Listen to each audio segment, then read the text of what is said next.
Hello friends, आप देख रहे हैं पीआर अंग्रेज। तो फ्रेंड्स, आप आगे देखने से पहले अगर आपको वीडियो अच्छी लगे तो प्लीज़ वीडियो को लाइक और चैनल को सब्सक्राइब कीजिए। यहाँ पर भवरी देवी होती है और आदित्य कहता है कि ठीक है बीडी, मैं आज के बाद आपकी ज़िंदगी से दूर चले जाऊँगा, लेकिन हमारी वजह से आपको कोई प्रॉब्लम नहीं होगी। मैं आपको हमेशा खुश देखना चाहता हूँ। और ये सारी बातें कह के आदित्य वहाँ से निकलने लगता है। तभी देखते हैं कि शेर सिंह आ जाता है और शेर सिंह आदित्य के कंधे पर हाथ रखता है। तो आदित्य पीछे मुड़कर देखता है तो शेर सिंह होता है और शेर सिंह कहता है कि तुम रुक जाओ। यहाँ पर शेर सिंह कहता है कि मुझे माफ़ कर दो, गलती। तभी भवरी देवी कहती कि हमसे गलती हो गई। तभी शेर सिंह कहता है कि आप सबसे गलती नहीं, मुझसे गलती हो गई। मैं ही नहीं समझ पाया बाबा के गुजर जाने के बाद और तुम्हारे दिल में उनके लिए खालीपन। तो मैं सिर्फ अपने ही बारे में सोचता रहा, लेकिन मैंने कभी ये नहीं सोचा कि मेरी माँ की खालीपन में क्या महसूस हो रहा है। तो ये सारी बातें सारे वहाँ पे सुन रहे होते हैं और आदित्य पे वहाँ पे ही खड़ा होता है। तो शेर सिंह कहता है कि प्लीज़ माँ, मुझे माफ़ कर दो। बार बार माफ़ी मांगता रहता है और कहता है कि मुझसे बहुत बड़ी गलती हो गई। गलती आपसे नहीं, मुझसे हुई, क्योंकि मैं ही नहीं समझ पाया तुम्हारी इस बातों को। तो ये सारी बातें कह के फिर वो गले लगता है अपनी माँ के। और भवरी देवी भी चुपचाप रहती है और हैरान हो जाती है कि शेर सिंह आज ऐसी बातें क्यों कर रहा है।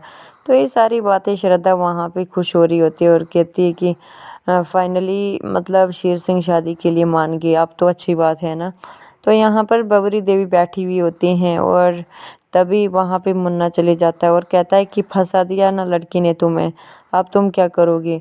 तो तभी भवरी देवी कहती है कि मैं उसे कभी जीतने नहीं दूंगी, मानो या ना मानो, वो चाल उसी की है। तो तभी मतलब ये सब हो रहा है। आज शाम को जश्न मनेगा, लेकिन मेरी जीत का जश्न मनेगा, वो उसकी हार का।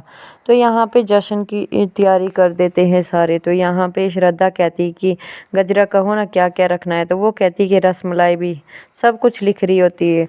तो ये सब यहाँ पे शेर आता है और देखता है कि सारी चीज़ें वहाँ पे डेकोरेशन कर रहे होते हैं सारे। तो श्रद्धा कहती है कि और कुछ। तो वो कहती है कि गुलाब जामुन, रसमलाई, ये सारी चीज़ें लिख ली। तो श्रद्धा कहती है कि हाँ लिख ली। तो यहाँ पे शेर सिंह जाता है भवरी देवी के रूम में, लेकिन वो जैसे ही दरवाज़ा खोलता है फिर लॉक करके मतलब भवरी देवी कहती है कि बाहर क्यों खड़े हो शेर सिंह, अंदर आओ ना। तो शेर सिंह फिर अपनी माँ के पास आता है और अपनी माँ की गोद में सो जाता है। कहता है कि माँ, मैं कितने दिनों के बाद आपकी गोद में ऐसे सोया हूँ, तो मुझे बहुत सुकून मिल रहा है। तो फिर ऐसी ऐसी बातें करता है और कहता है कि मैंने कभी आपको समझा ही नहीं, क्योंकि जो भी चीज़ें आपने आज तक मेरे कदमों में ला के रखी, अभी मेरी ज़ुबान पे ही होती थी, लेकिन हर चीज़ आपने हमें मतलब पूरी की। तो ये सारी बातें कहता है शेर सिंह। तो भवरी देवी चुपचाप सुनती है और तभी कहता है कि आज शाम के जश्न में आज जश्न रखा है मैंने आपके लिए और मैं इस रिश्ते का अनाउंस करूँगा, सबके सामने लाऊंगा।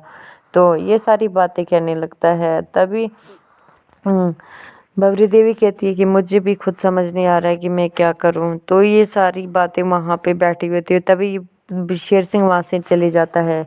तो आदित्य आ जाता है। आदित्य को कहती है कि भवरी देवी कहती है कि अब क्या काम आ गया, क्यों आए हो तुम यहाँ पे। तो तभी आदित्य कहता है कि आप तो शेर सिंह भी मान गया, अब क्या प्रॉब्लम है। तो आप कह रही थी कि दुनिया वाले ये रिश्ता एक्सेप्ट नहीं करेंगे, लेकिन शेर सिंह ने तो एक्सेप्ट कर दिया है।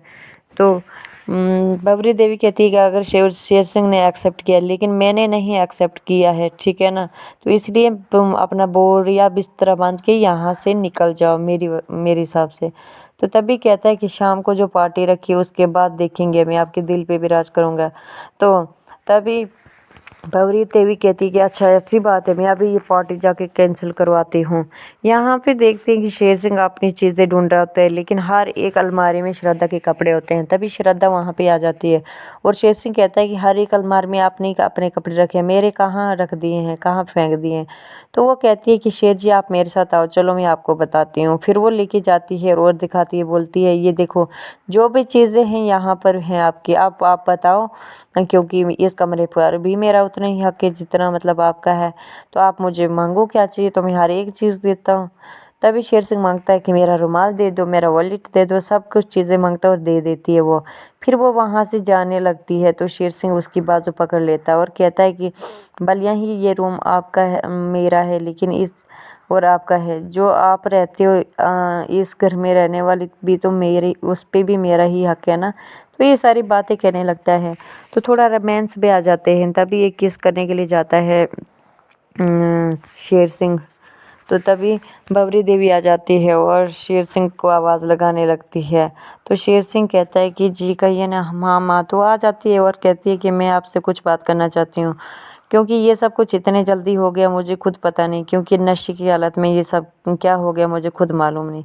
तभी शेर सिंह कहता है कि ये सब तो आप ही चाहती थी ना कि आप हो। वो कहती है कि नहीं, नशे की हालत में हुआ है जो सब भी हुआ, इसलिए ये झूठी बातें अभी दुनिया के सामने नहीं लानी चाहिए, क्योंकि मुझे पहले खुद सोचना पड़ेगा कि मेरे दिमाग में क्या चल रहा है या कैसे क्या सब होगा। ये सारी बातें कहने लगती है और कहती कि तभी शेर सिंह कहता है कि आप क्या चाहती हैं अम्मा।